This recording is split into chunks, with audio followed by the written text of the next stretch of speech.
आप सभी को नमस्कार। आइए स्टार्ट करते हैं 19 अक्टूबर का फर्स्ट एडिटोरियल। और स्टार्ट करने से पहले बता दूं कि अगर आप पेड कोर्सेज एक्सेस करना चाहते हैं तो इस एप्लीकेशन से आप जुड़ जाएं। इसका लिंक आपको डिस्क्रिप्शन में दिया है, वहां से आप इसे डाउनलोड कर सकते हैं। साथ ही एक टेलीग्राम चैनल है आशीष क्लासेस के नाम से ही, वहां पर भी आप जुड़ जाएं। वहां पर हर एक वीडियो का नोटिफिकेशन मिलेगा। वहां पर आपको लाइफ एक्सप्रेस न्यूज़पेपर है उसका पीडीएफ मिलेगा। और द हिंदू एडिटोरियल के अलावा कोई भी सेशन अगर मैं लेता हूं तो उसका पीडीएफ भी वहीं पर उपलब्ध होगा। ठीक है, तो आज के एडिटोरियल को करेंगे स्टार्ट। उससे पहले जानेंगे कौन कौन से वर्ड्स हैं। तो एब, एब एक वर्ब है। इसका मतलब है, एब का मतलब धीरे धीरे कमजोर होना, पीछे हटना, ये सब मतलब होते हैं। तो वीकन कर सकते हो, कमजोर होना, प्रबलता कम होना। ठीक है, वीकन। इनसिपिड है, इनसिपिड एक एडजेक्टिव है। इसका मतलब होता है नीरस, नीरस। तो नीरस के लिए आप ड्रियरी कह सकते हो, प्रोजेइक कह सकते हो। ठीक है, इसके अलावा इनसिपिड का मतलब कमजोर भी हो सकता है, वीक हो सकता है। फिर है आउटले, आउटले का पार्ट ऑफ स्पीच होगा नाउन। इसका मतलब है एक्सपेंडिचर, या फिर आप इसे कह सकते हैं स्पेंडिंग, खर्चा। एक्सपेंडिचर या स्पेंडिंग। स्पेल आउट ये फ्रेजल वर्ब है। इसका मतलब है टू एक्सप्लेन क्लियरली, स्पष्ट रूप से किसी चीज की व्याख्या करना, सही तरीके से समझाना। ठीक है, अगला है फेस्टरिंग। फेस्टरिंग एक एडजेक्टिव है। ये थोड़ा सा ध्यान रखें आप कि किसी भी शब्द के साथ अगर आप आईएनजी लगाते हैं, आईएनजी तो वर्ब में ही लगेगा, लेकिन वो वर्ब जो है आईएनजी लगने के बाद दो तरीके से व्यवहार कर सकती है, या तो एडजेक्टिव के फॉर्म में और या ना फिर नाउन के फॉर्म में। ये यहाँ पे एडजेक्टिव है। इसका मतलब आप ले सकते हैं हार्मफुल, या फिर इसे ले सकते हैं डेट्रीमेंटल, मीन्स हानिकारक हो सकता है इसका एक तो मतलब। ठीक है, एक इसका मतलब होता है एगोनाइजिंग, कष्टकारी, पीड़ा देने वाला। एक्सक्रूसिएटिंग भी कह सकते हो, एक्सक्रूसिएटिंग। तो एगोनाइजिंग या एक्सक्रूसिएटिंग भी हो सकता है। मेरिट ये वर्ब के रूप में है। इसका मतलब है डिजर्व करना। अगर आप कोई चीज डिजर्व करते हो, योग्य हो किसी चीज के, तो उसे मेरिट हो कहते हैं। स्पर वर्ब है। इसका मतलब है प्रेरित करना, तो एनकरेज कहा जा सकता है, या किसी चीज का कारण बनना भी हो सकता है। ये इसके मीनिंग होंगे। इसका स्क्रीनशॉट आप ले लीजिए एक बार। अब देखिए आज का एडिटोरियल है, टाइटल है ग्रीनफील्ड हॉप्स, और ये एडिटोरियल फाइनेंशियल एडिटोरियल है। तो यहाँ पर काफ़ी कुछ नया सीखने को मिलेगा, क्योंकि जितने भी फाइनेंशियल आर्टिकल्स होते हैं उनकी लैंग्वेज थोड़ी सी अलग और टर्मिनोलॉजी थोड़ी सी अलग होती है। अप्रोच जो हमारा रहता है वह यही कि आप 30 से 35 मिनट जो मेरे साथ एडिटोरियल पढ़ते हैं मंडे टू फ्राइडे, उसके माध्यम से आप ट्रांसलेशन तो ऑब्वियस सी बात है सीखेंगे ही। इंग्लिश टू हिंदी ट्रांसलेशन आप सीखते हैं। आप ये सीखते हैं कि कैसे सब्जेक्ट और वर्ब को अग्री करवा सकते हैं, क्योंकि देखो मैंने हर एक स्लाइड में सब्जेक्ट्स हमेशा मैं आपको हाईलाइट करके देता हूँ। ये रेड कलर में अंडरलाइंड पार्ट है, वो सभी सब्जेक्ट्स हैं। आप सीखते हैं कि कैसे ग्रामर अप्लाई होती है, रूल्स रटने की जरूरत नहीं है। How to apply grammatical concepts, ये आप यहाँ सीखेंगे। आप सीखेंगे कि वर्ड्स को रटने की आवश्यकता नहीं है, वर्ड्स कैसे किसी पार्ट ऑफ स्पीच को देखते हुए कैसे किसी सेंटेंस में यूज होता है, उसका मीनिंग क्या है। और चूंकि वर्ड्स द हिंदू में आप देख रहे हैं कि काफ़ी बार रिपीट होते हैं, तो उससे रिवीजन भी आपका हो जाता है। करंट हैपनिंग्स जो भी हैं, हाल फिलहाल जो भी घटित हो रहा है, वो जानकारी हमें मिलती है। तो एक सेशन पर्याप्त है आपका पूरा दिन बनाने के लिए। और आप लोगों से केवल एक ही चीज़ एक्सपेक्ट करता हूँ कि एक लाइक और एक शेयर ज़रूर आप करेंगे और ऐसे ही सहयोग बनाए रखेंगे और पूरा सेशन देखेंगे। और नेक्स्ट कोई भी सेशन आप देखते हो उससे पहले पिछले सेशन को रिवाइज करके आएंगे। इन्हीं सब उम्मीदों के साथ आइए स्टार्ट करते हैं आज का ट्यूटोरियल ग्रीनफील्ड हॉप्स। देखिए, ग्रीनफील्ड का मतलब वैसे तो होता है कोई ऐसी जगह हो जहां पर कोई बिल्डिंग अभी तक नहीं बनी हो, लेकिन चूंकि हॉप्स लगा रखा है आगे, तो ये हॉप्स तो काम करेगा नाउन की तरह और ग्रीनफील्ड काम करेगा एडजेक्टिव की तरह। ऐसी कंडीशन में इसका मीनिंग होगा कंप्लीटली न्यू, तो पूरी तरीके से नई। होप्स का मतलब आशाएं, तो नई आशाएं, इस तरीके से आप इसको ट्रांसलेट कर सकते हैं। ठीक है, अब देखिए the Ebbing of the second wave, तो एब का मतलब प्रबलता कम होना है, कमजोर होना है। तो जो दूसरी लहर थी किसकी, पेंडेमिक की, मतलब वैश्विक महामारी कोरोना की बात कर रहा है, तो कोरोना की जो दूसरी लहर थी उसकी जो एबिंग है, उसकी जो प्रबलता कम होना है। अकम्पनीड बाई का मतलब होता है साथ में घटित होना। इसके साथ साथ एक चीज और, the gradual lifting of restriction. Gradual का मतलब स्लोली, धीरे धीरे, एडजेक्टिव है। लिफ्टिंग का मतलब उठना, रेस्ट्रिक्शंस का प्रतिबंध, अक्रॉस स्टेट्स मतलब सभी राज्यों में। देखो दो काम साथ में हो रहे हैं, एक तो पेंडेमिक की दूसरी लहर का जो है वो एब होना, उसकी प्रबलता कम होना, दूसरी तरफ साथ साथ में रेस्ट्रिक्शंस जो हैं, जो सभी स्टेट्स में लगाए गए थे, उनका धीरे धीरे रेस्ट्रिक्शंस का लिफ्ट होना। तो ये दो चीजें जो हैं have not only spurred an improvement. अब यहां देखिएगा इसके अंदर एक्चुअल में एबिंग जो है, तो एबिंग को देखकर ही लगना चाहिए था, क्योंकि इसका सब्जेक्ट जो है वो एबिंग ही है। अकम्पनीड बाई कर दिया तो ये तो प्रेपोजिशनल फ्रेज हो गई, प्रेपोजिशनल फ्रेज है तो आगे तो ऑब्जेक्ट मानेंगे इसको, है ना। तो अकम्पनीड बाई के आगे वाला जो दे रखा है उसको ना मानते हुए केवल यहाँ पे सब्जेक्ट मानेंगे एबिंग। तो एक तो यहाँ पे सेकेंड वेव, जो पेंडेमिक की सेकेंड वेव थी उसका कमजोर पड़ना, और उसके साथ साथ यहाँ पे रेस्ट्रिक्शंस का लिफ्ट होना जो है, तो यहाँ पे हैज लगना चाहिए फिर। ठीक है, क्योंकि अकम्पनीड बाय लग गया तो ऐसा नहीं है कि एंड लगा हुआ है, हालांकि दोनों काम साथ साथ में हुए हैं, लेकिन अकम्पनीड बाय प्रीपोजिशनल फ्रेज होगा, इसलिए एबिंग को देखते हुए यहाँ पे हैज लगना चाहिए। तो has not only spurred, spur का मतलब बताया मैंने, एनकरेज करना है, प्रेरित करना है, कारण बनना है। तो इस चीज ने ना केवल उत्प्रेरित किया है, प्रेरित किया है किस चीज को, एन इम्प्रूवमेंट, सुधार को। इंप्रूवमेंट नाउन है क्योंकि इससे पहले आर्टिकल है। इन सेवरल इकोनॉमिक इंडिकेटर्स, किसमें, सेवरल अनेकों, डिटर्मिनर है, इकोनॉमिक आर्थिक, इंडिकेटर संकेतक, कुछ इंडेक्सेस होती हैं, कुछ आपको संकेतक मिलते हैं, तो उन आर्थिक संकेतकों में एक सुधार यहाँ पे दिखा है। But also, not only, correlative conjunction इसका पेयर बनता है बट ऑल्सो के साथ, बल्कि इसने एक काम और किया है, लेड टू। लीड टू की सेकंड फॉर्म लेड टू है, लेकिन चूंकि यहाँ पे हैव लगा हुआ है इसलिए इसको थर्ड फॉर्म कहेंगे, तो लेड टू। तो बल्कि इसने ये भी किया है कि इसने लीड किया है किस चीज को, कहां तक इसका परिणाम निकला है, much awaited investment revival. Revival का मतलब पुनः सक्रियता आ जाना, इन्वेस्टमेंट का मतलब निवेश, मच अवेटेड जिसका बहुत लंबे समय से इंतजार था। मच और वेरी में डिफरेंस है यहाँ पे, वो आप नोट करेंगे। मच के साथ में लगाते हैं हम क्या, पास्ट पार्टिसिपल, मीन्स वर्ब की थर्ड फॉर्म। ठीक है, दूसरी तरफ अगर वेरी का बात करें तो वेरी के साथ में हम लगाते हैं प्रेजेंट पार्टिसिपल, मीन्स वर्ब के साथ में आईएनजी। तो ये थोड़ा सा एक बेसिक डिफरेंस मच और वेरी में ध्यान रखिए आप। ठीक है, प्रेजेंट पार्टिसिपल लगेगा अगर वेरी है, और पास्ट पार्टिसिपल लगेगा अगर मच है। तो चूंकि मच था इसलिए अवेटेड है। अब यहां तक की अगर बात करें, एक सेंटेंस पूरा हो गया यहाँ पे, एबिंग सब्जेक्ट है, इसकी वर्ब है जाएगी, एक बात। दूसरा स्पर है, स्पर का मतलब प्रेरित करना है या कारण बनना है, ये इसका मतलब है। एक बट नॉट ओनली के साथ में जो एक पेयर बनेगा वो बट ऑल्सो के बाद भी बनेगा। लीड के साथ टू लगता है, इसका मतलब होता है रिजल्ट इन। बाकी जहां जहां पे डिटर्मिनर है वहां वहां पे आप नाउन को सर्च कर सकते हैं। नाउन से पहले कोई अगर वर्ड है तो एडजेक्टिव हो जाएगा, एडजेक्टिव से पहले वर्ड है तो वो एडवर्ब हो जाएगा। ऐसे चलते चलते आप एक सेंटेंस को ट्रांसलेट कर पाएंगे। तो जो दूसरी लहर थी पेंडेमिक की, उसकी प्रबलता कमजोर होना, साथ ही में यहाँ पे धीरे धीरे लिफ्ट हुआ है रेस्ट्रिक्शंस। ठीक है, पूरे सभी राज्यों के अंदर।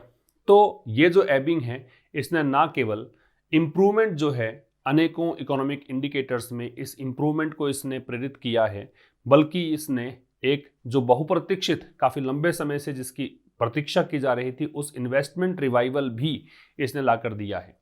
मतलब निवेश यहाँ पे बढ़ने लग गया है, काफी लंबे समय से पेंडिंग था। Data from investment monitoring firm projects today. ये प्रोजेक्ट्स टुडे तो एक फर्म का नाम है। कौन सी फर्म है ये इन्वेस्टमेंट मॉनिटरिंग फर्म है। ये एक ऐसी संस्था है जो मॉनिटर करती है कितना इन्वेस्टमेंट आया है। इसके द्वारा जो आंकड़े दिए गए, ये आंकड़े यहां रिवील करते हैं, तो रिवील डेटा की वर्ब है। ठीक है, रिवील का मतलब दिखाना होता है, डिस्क्लोज करना होता है क्या दिखाते हैं, दैट की, ये कंजंक्शन है। इन्वेस्टमेंट कमिटमेंट्स एंड इंडिकेटर्स, ये तो हो गया जो निवेश की प्रतिबद्धताएं हैं। इंडिकेटर संकेतक हैं of actual capital expenditure. Capital expenditure क्या होता है? कैपिटल का मतलब पूंजी, एक्सपेंडिचर का मतलब खर्चा। तो जो वास्तविक कैपिटल एक्सपेंडिचर है ऑन द ग्राउंड, मतलब प्रैक्टिकलिटी अगर देखें हम, है ना, ऑन द ग्राउंड मतलब अगर हम सही तरीके से देखें, सही मायने में देखें, रिकॉर्डेड, तो ये जो इंडिकेटर्स हैं इन्होंने रिकॉर्ड किया a more than robust sequential growth. Sequential का मतलब क्रमबद्ध होता है, एक के बाद दूसरा होता है। ग्रोथ का मतलब वृद्धि है। रोबस्ट का मतलब होता है स्ट्रॉन्ग। तो इसने रिकॉर्ड किया क्या कि बहुत ही एक मजबूत सिक्वेंशियल ग्रोथ जो होनी चाहिए उससे भी ज्यादा यहां पे ग्रोथ देखने को मिली है in the July September quarter. किस में? जुलाई, अगस्त, सितंबर, इन 3 महीनों में। आफ्टर एन इंसिपिड Q1, किसके बाद? जो वीक, इंसिपिड का वैसे नीरस होता है, लेकिन मैंने एक और बताया था कि इंसिपिड का यहां पे जो मीनिंग है वो वीक होगा। Q1 का मतलब क्वार्टर फर्स्ट है, और क्वार्टर फर्स्ट जहां पे नाम आ गया इसका मतलब अप्रैल में जून की बात कर रहा है। तो जो वीक क्वार्टर था अप्रैल में जून, उसके बाद में यहां पे एक अच्छी लगातार वृद्धि देखने को मिली है। तो दूसरा जो सेंटेंस है उसमें डेटा सब्जेक्ट था, डेटा की वर्ब रिवील है। दूसरी तरफ subject investment commitments and indicators है, इसकी वर्ब रिकॉर्डेड है। इंसिपिड का मतलब वीक है ना। रिवील का मतलब उजागर करना है, दिखाना है। तो जो आंकड़े यहाँ पे आए हैं प्रोजेक्ट्स टुडे के द्वारा, प्रोजेक्ट्स टुडे क्या है? ये इन्वेस्टमेंट मॉनिटरिंग फर्म है, निवेश को मॉनिटर करने वाली एक संस्था है। ये डेटा दिखाते हैं कि दैट कंजंक्शन है, कंजंक्शन है तो नया क्लोज स्टार्ट हो गया। क्या दिखाते हैं कि जो इन्वेस्टमेंट कमिटमेंट्स और इंडिकेटर्स है एक्चुअल कैपिटल एक्सपेंडिचर के ग्राउंड स्तर पर, उसने रिकॉर्ड किया है कि एक मजबूत, रोबस्ट का मतलब स्ट्रॉन्ग है, एक मजबूत सिक्वेंशियल ग्रोथ, ग्रोथ नाउन है, सिक्वेंशियल एडजेक्टिव है, रोबस्ट भी एडजेक्टिव है। तो किसी नाउन को मॉडिफाई करने के लिए हो सकता है कि एडजेक्टिव्स की संख्या 1 से अधिक हो, जैसे कि आप यहाँ देख रहे हैं। तो इसने यहाँ पे रिकॉर्ड किया है कि एक बहुत ही मजबूत सिक्वेंशियल ग्रोथ से भी ज़्यादा इसने बताया है जुलाई सितंबर क्वार्टर में, किसके बाद? Q1 के बाद। और Q1 के लिए कहा है कि ये क्वार्टर थोड़ा वीक रहा था। इंसिपिड का मतलब यहाँ पे क्या है? वीक। इवन दो का मतलब होता है यद्यपि। Enhanced central government infrastructure spending, enhanced का मतलब बढ़ी हुई, ये पास्ट पार्टिसिपल है। सेंट्रल, केंद्रीय गवर्नमेंट सरकार, इंफ्रास्ट्रक्चर का मतलब आधारभूत ढांचा होता है, स्पेंडिंग का मतलब खर्चा होता है। तो कह रहा है यद्यपि, अब यद्यपि जो केंद्र सरकार के द्वारा इंफ्रास्ट्रक्चर पर जो पैसा खर्च किया जाता है वो पैसा बढ़ाया इन्होंने, और ये जो बढ़ा हुआ खर्चा है इज पार्टली रेस्पॉन्सिबल, ये आंशिक रूप से जिम्मेदार है।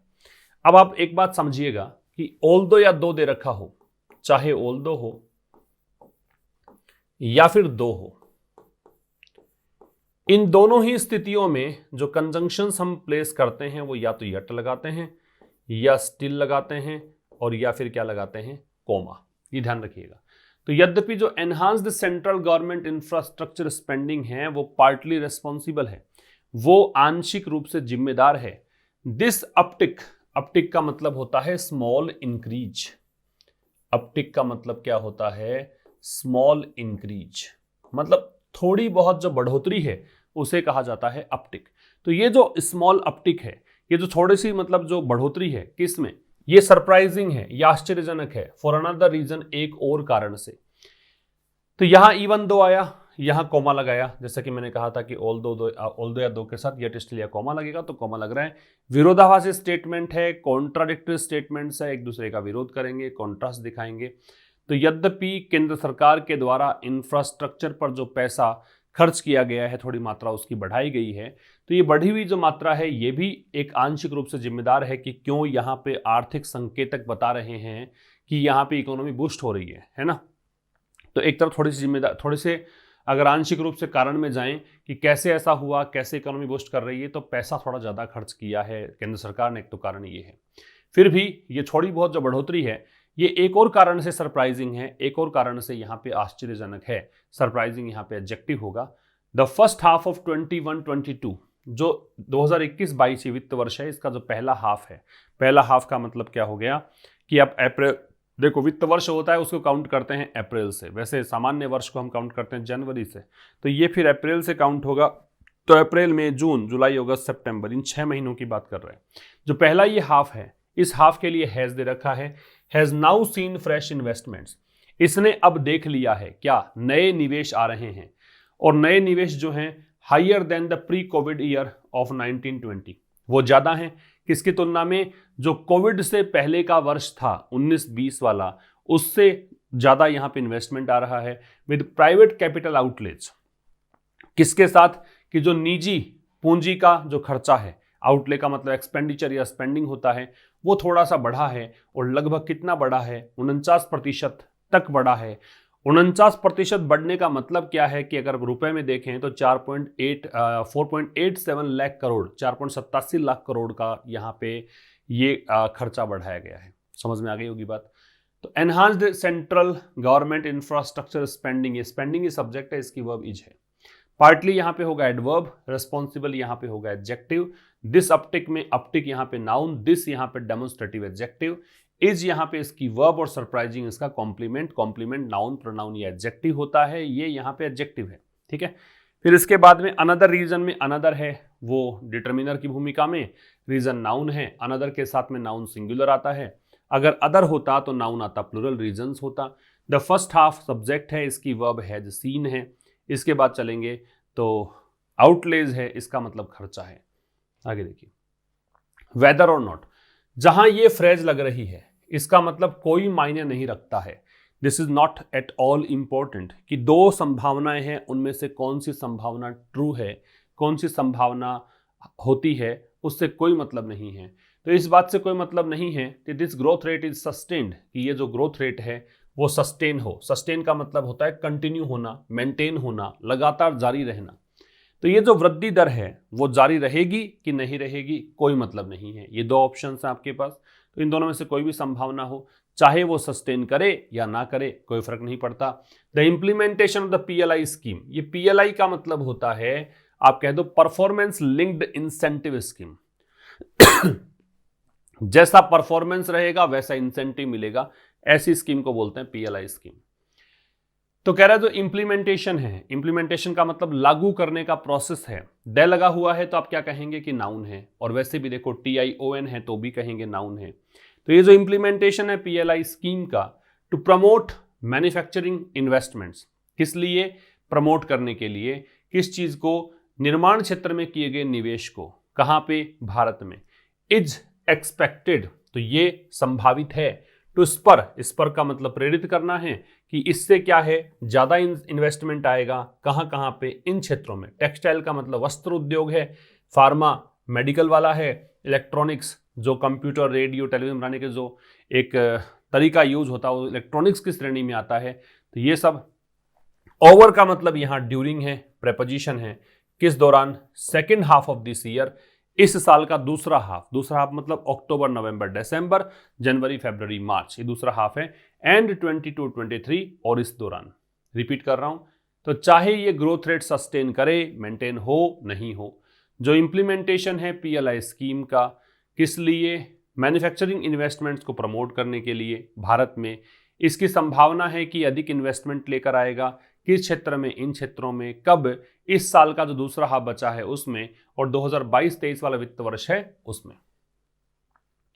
क्रिटिक्स में कॉल इट, क्रिटिक्स का मतलब आलोचक, में संभावना बता रहा है, कॉल का मतलब कहना। हो सकता है आलोचक जो लोग हैं वो ये कहें कि ये retro style import substitution push है। रेट्रो का मतलब होता है पास्ट, ये प्रीफिक्स है, ये जहां जुड़ेगा इसका मतलब पास्ट की बात कर रहा है। स्टाइल का मतलब विधा होती है, तरीका होता है। इंपोर्ट सब्स्टिट्यूशन का मतलब क्या है कि आप किसी देश से आयात ना करें और आप अपने देश के जो घरेलू कह सकते हो सामान हैं, अगर आप आयात नहीं करेंगे तो घरेलू सामान बिकने लग जाएगा, घरेलू सामान बिकेगा तो फिर आपकी इकोनॉमी बूस्ट होगी। तो क्रिटिक्स लोग ये कह सकते हैं कि भाई आप तो पास्ट का तरीका यूज कर रहे हो, और वो पास्ट का तरीका क्या है कि आप इंपोर्ट नहीं करना चाह रहे हो और घरेलू उद्योग धंधे को चलाना चाहते हो, ये तो पहले हुआ करता था, ऐसा कह सकते हैं। बट लेकिन इफ इट मैनेजेस टू नज अ फ्यू इन्वेस्टमेंट्स, यदि इट मैनेजेस मतलब ये भारत सरकार की बात है, यदि भारत या भारत सरकार मैनेज कर लेता है, नज करना, नज का मतलब भी प्रेरित करना है, नज का मतलब भी प्रोड है, एनकरेज है, स्पर है। क्या यहाँ पे मैनेज करता है कि कुछ इन्वेस्टमेंट्स अगर वो दूर कर दे, कहाँ से, वियतनाम, कंबोडिया और अब बांग्लादेश से थोड़ा बहुत अगर ये कर पाता है, उस समय एट ए टाइम मतलब उस समय the world is looking to, look to का मतलब होता है होपफुल होना। अगर आप किसी चीज के लिए लुक टू का यूज करते हैं, इसका मतलब वो होपफुल है या फिर ऐसा एक डायरेक्शन विशेष में आप सोच रहे हो, एक खास दिशा में आप सोच रहे हो। तो दुनिया जब यहां पे आशा लगाए बैठा है to reduce its China dependence, कि दुनिया चाहती है कि वो चाइना पर निर्भरता अपनी खत्म कर दे, चाइना से सामान ना मंगवाए, ठीक है, ऐसा चाह रहा है, चाइना से सामान कम मंगवाया जाए। तो उस समय है ना, this is worth the effort. तो वर्थ द एफर्ट का मतलब है कि जो आप एनर्जी यहां पे झोंक रहे हो, जो प्रयास आप कर रहे हो, उसको आप जस्टिफाई कर सकते हो, ठीक है, वो प्रयास आपका बिल्कुल सही दिशा में है, ये मतलब है इसका। अगर मैं इस पूरे सेंटेंस को देखूं तो क्रिटिक्स के वर्ब जो है वो मे कॉल है, इट की वर्ब मैनेजेस है, द वर्ड की वर्ब इज लुकिंग है, दिस की वर्ब इज है, ठीक है। लुक टू एक फ्रेजल वर्ब है, इसका मतलब होपफुल होना या फिर किसी खास दिशा में सोचना। वर्थ द एफर्ट का मतलब है जो भी आप प्रयास कर रहे हो वो बिल्कुल सही है, आप उसको जस्टिफाइड ठहरा सकते हो। तो क्रिटिक्स जो लोग हैं, आलोचक हैं, वो ऐसा कह सकते हैं कि ये एक आपका जो प्रयास है, पुश का मतलब एफर्ट होता है, ये जो आपका प्रयास है ये इंपोर्ट सब्स्टिट्यूशन वाला प्रयास है। पुराने जमाने में ऐसा होता था कि आप दूसरे देशों से इंपोर्ट नहीं करते हो, तब जाके आपके घरेलू उद्योग धंधे जो हैं वो प्रोग्रेस करते हैं, ये प्रयास आप कर रहे हो। लेकिन यदि अब भारत मैनेज कर लेता है कि कुछ इन्वेस्टमेंट्स जो है वो वियतनाम से, कंबोडिया से और बांग्लादेश से, ये जो इन्वेस्टमेंट है उसको अगर दूर कर सकता है, थोड़ा बहुत ऐसा मैनेज कर लेता है, वो भी उस समय जब वर्ल्ड यहाँ पे आशा लगाए बैठा है या सोच रहा है कि अपने चाइना पर निर्भरता जो है वो कम हो सके, तो मान लीजिए भारत का प्रयास है बिल्कुल सार्थक है। इनिशियल एविडेंस, एविडेंस एक ऐसा नाउन है जो अनकाउंटेबल है, इसका मतलब, तो यहां जब अनकाउंटेबल आप बात करते हो, इसका मतलब ये हुआ कि आप उसके साथ में एस और एस प्लेस नहीं कर सकते हैं। तो एविडेंस के साथ में एस नहीं जुड़ेगा, एविडेंसेस कभी नहीं होगा। जब भी वर्ब की जरूरत पड़ेगी तो सिंगुलर आएगी। तो आप देख रहे हैं कि एविडेंस की वर्ब सजेस्ट है, किसी भी वर्ब के साथ जब आप एस और एस जोड़ते हैं तो वो सिंगुलर ही होता है, तो ये सिंगुलर है, ठीक है। तो इनिशियल का मतलब शुरुआती, एविडेंस मतलब सबूत, प्रमाण, सजेस्ट मतलब सुझाते हैं, संकेत करते हैं। तो शुरुआती जो सबूत है वो यहाँ पे दर्शा रहे हैं कि सम इन्वेस्टर्स हैव बीन कन्वर्टेड, कि कुछ जो निवेशक हैं उनको कन्वर्ट भी कर लिया गया है, ठीक है, कुछ निवेशक हैं उनको कन्वर्ट भी कर लिया गया है। आज तक उनका निवेश चाइना पर होता आया है, चाइना से इंपोर्ट करते आए हैं, अब वो निवेश भारत में कर रहे हैं, भारत में पैसा डाल रहे हैं।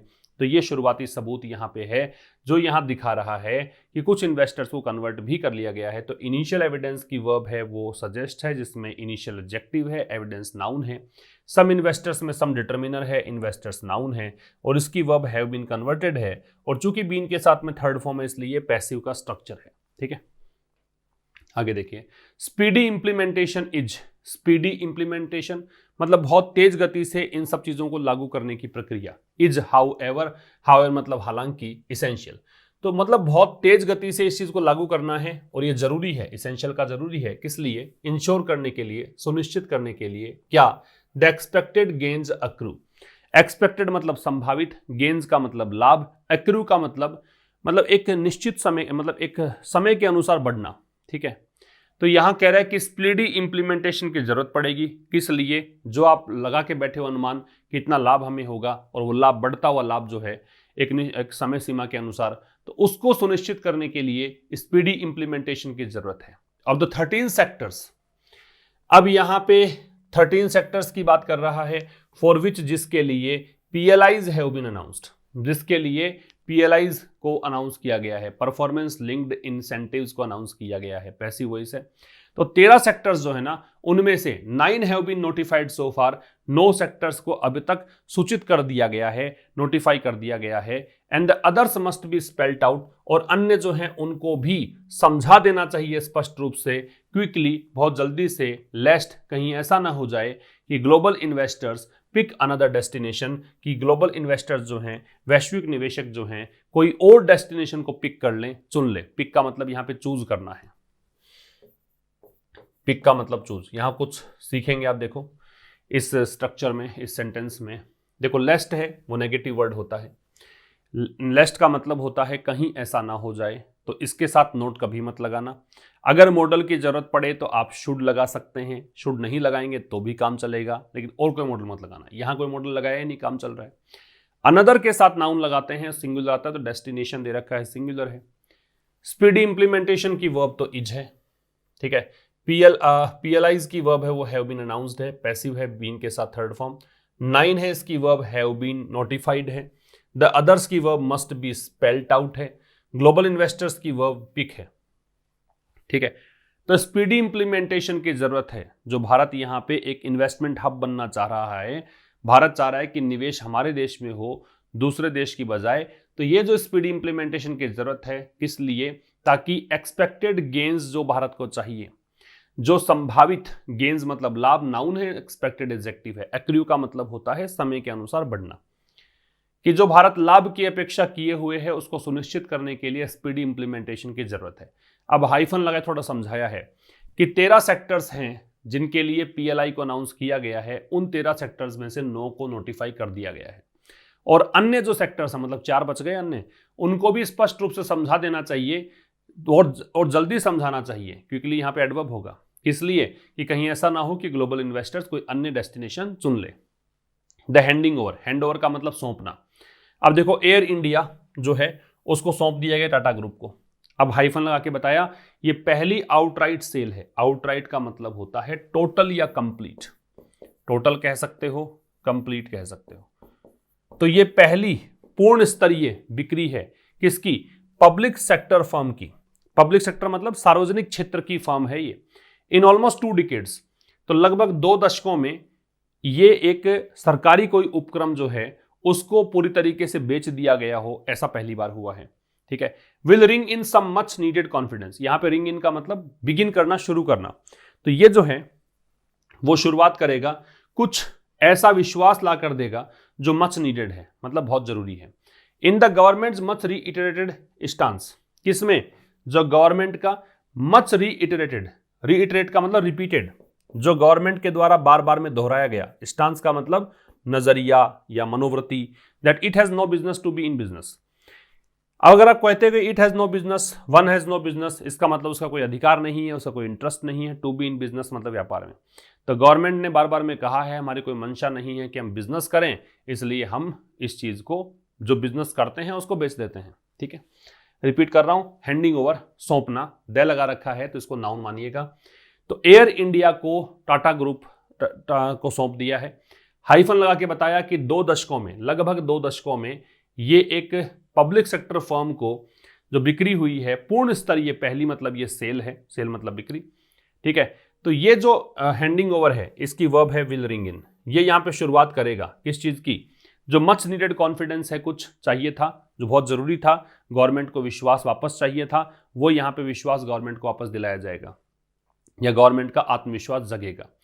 अब देखो मच दे रखा है तो यहाँ पे नीडेड पास्ट पार्टिसिपल है, ठीक है। और ये विश्वास किस में जगेगा, गवर्नमेंट के मच रीइटरेटेड स्टांस में। स्टांस नाउन है, मनोवृत्ति, नजरिया, और मच रीइटरेटेड, रीइटरेटेड का मतलब होता है रिपीटेड, और मच दे रखा है तो पास्ट पार्टिसिपल हो गया। तो गवर्नमेंट के द्वारा बार बार में एक चीज जो दोहराई गई थी कि हमारा कोई बिजनेस नहीं है, बिजनेस में रहने का हमारा कोई मतलब अधिकार नहीं है, या हम नहीं चाहते हैं कि बिजनेस करें, तो इस स्टांस को यहाँ पे संबल मिलेगा, विश्वास जगेगा इस चीज में। इट की वर्ब यहाँ पे हैज है। With its efforts to repair some of the damage, damage का मतलब क्षति या नुकसान। तो कुछ प्रयासों के साथ, प्रयास क्या है, रिपेयर करने के, रिपेयर का मरम्मत करना, डैमेज का क्षति, तो नुकसान की थोड़ी भरपाई करने के एफर्ट्स जो हैं। To the long bleeding telecom sector, long bleeding का मतलब काफी लंबे समय से जो एग्जॉस्टेड है, ब्लीडिंग का मतलब यहां पे जो कमजोर पड़ रहा है, exhausted, telecom sector. And finally fix the festering folly, folly का मतलब मूर्खता होता है, फेस्टरिंग का मतलब बताया था एगोनाइजिंग, प्रताड़ित करने वाली। तो अपने जो प्रयास मतलब इस चीज के साथ कि गवर्नमेंट के जो प्रयास हैं, किस चीज के प्रयास हैं, कि कुछ जो क्षति हुई है उसकी भरपाई करें। और ये क्षति हुई किसको थी, क्षति हुई थी काफी लंबे समय से ये परेशान हो रहा सेक्टर जो है टेलीकॉम सेक्टर, काफी लंबे समय से जो ये कमजोर हो रहा टेलीकॉम सेक्टर है। और अंततः यहां पे एक प्रयास और किया है फिक्स करने का, ठीक करने का, किस चीज को, उस मूर्खता को, मूर्खता कौन सी, जो काफी दिनों से प्रताड़ित कर रही है। और किस चीज की वो मूर्खता है, pursuing retrospective tax cases. Pursue का मतलब फॉलो करना है, चेज करना है। रेट्रोस्पेक्टिव का मतलब भूतकाल का, पास्ट का। टैक्स केसेस, टैक्स वाले मामले। दैट इट हैड टर्म्ड, जिसे कि इसने संज्ञा दी थी, इट यहां गवर्नमेंट के लिए है, जिसे कि इसने कहा था एज टैक्स टेररिज्म, के टैक्स आतंकवाद है। वाइल इन द ओपोजिशन, जब ये पार्टी, जब ये सरकार विपक्ष में थी तब ऐसा कहा था। तो government has been making the right noises. अगर कोई कहता है कि मेक राइट नॉइजेस, इसका मतलब आप जो कह रहे हो वो लोगों को आकर्षित कर रहा है, आप इस चीज को अपीलिंग रूप में यूज कर रहे हो, ये है मेक द राइट नॉइजेस। तो गवर्नमेंट जो है बिल्कुल सही लोगों को आकर्षित कर रही है अपनी तरफ। रिपीट कर रहा हूं, देखो तो किस चीज से यहां पे, देखो सीधी सी बात तो ये है, सेंटेंस इतना सही है कि गवर्नमेंट जो है has been making the right noises, मतलब गवर्नमेंट लोगों को अपनी तरफ आकर्षित कर रही है, जो भी काम कर रही है उससे लोग अब यहां पे आकर्षित हो रहे हैं। अब ये कर किससे रही है, तो अपने प्रयासों के साथ। प्रयास क्या है, जो भी नुकसान हुआ है उसकी भरपाई करके। और नुकसान हुआ किसको है, लॉन्ग ब्लीडिंग टेलीकॉम सेक्टर को, जो काफी लंबे समय से एग्जॉस्टेड या वीक पार्ट टेलीकॉम सेक्टर है उसको। और अंततः एक प्रयास और इसने किया है फिक्स करने का, ठीक करने का, मूर्खता को। मूर्खता कैसी, जो काफी लंबे समय से प्रताड़ित किए जा रही है। और मूर्खता ये थी कि भूतकाल में जो टैक्स का सिस्टम चला करता था उसको फॉलो करने की जो मूर्खता कर रही थी, उसको यहां पे ठीक करने का प्रयास जो किया है। और उस रेट्रोस्पेक्टिव टैक्स केसेज, जो भूतकाल में टैक्स सिस्टम था, उसको इसने कहा था कि टैक्स टेररिज्म है, जब ये ऑपोजिशन में थी। तो ऐसा करके सरकार जो है क्या कर रही है, बिल्कुल ठीक कर रही है या फिर लोगों को आकर्षित कर रही है।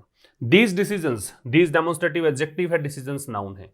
अगर दिस दैट दीज दोज के बाद नाउन नहीं लगता है तो आप उसे डेमोन्स्ट्रेटिव प्रोनाउन कहेंगे, ठीक है। तो यहां पे कह रहे हैं जो निर्णय है still have to be taken. Still का मतलब अभी भी, even now. Have to be taken मतलब लिए जाने हैं, पैसिव है। To their respective logical conclusions, respective मतलब संबंधित, लॉजिकल मतलब तार्किक, कंक्लूजन्स मतलब निष्कर्ष, स्विफ्टली मतलब तेजी से। तो इन डिसीजंस को अभी भी अपने लॉजिकल कंक्लूजन्स जो हैं उन मतलब बहुत जल्दी इनको लिए जाने की जरूरत है, कि ये डिसीजन जो है वो लॉजिकल कंक्लूजन तक पहुंचे, ये निर्णय जो है वो तार्किक एक निष्कर्ष तक पहुंचे, इसके लिए इनको जल्द लिए जाने की जरूरत है। फॉर एन एंड्योरिंग शिफ्ट, किस लिए, एक ऐसे बदलाव के लिए जो बदलाव काफी लंबे समय तक चले। एंड्योरिंग का मतलब ड्यूरेबल है, एंड्योरिंग का मतलब है ड्यूरेबल, टिकाऊ।